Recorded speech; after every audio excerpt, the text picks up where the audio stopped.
தயாரிப்பாளரா முதல் படத்திலேயே மண்ண கவுன தளபதியோட தம்பிகள்.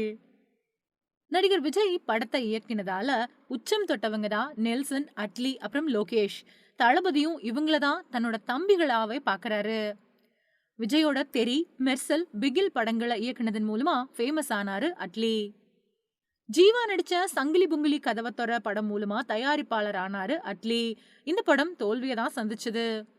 விஜய வச்சு மாஸ்டர் அப்புறம் லியோ அப்படின்னு 2 மாஸ் ஹிட் படங்களை கொடுத்தவரு லோகேஷ் கனகராஜ். லோகேஷ் கனகராஜ் தயாரிப்பாளரா அறிமுகமான ஃபைட் கிளப் படமும் தோல்வியை தான் சந்திச்சது. விஜயோட பீஸ்ட் படத்தை இயக்குனதன் மூலமா ஃபேமஸ் ஆனவர் நெல்சன் திலீப் குமார். கவின் நடிச்ச பிளட்டி பெக்கர் படத்தின் மூலமா தயாரிப்பாளர் ஆனாரு நெல்சன். பிளட்டி பெக்கர் படத்தை வாங்கின விநியோகஸ்தர்களும் கடும் நஷ்டத்தை சந்திச்சதால அவங்களுக்கு நஷ்ட ஈடு கொடுத்தாரு நெல்சன்.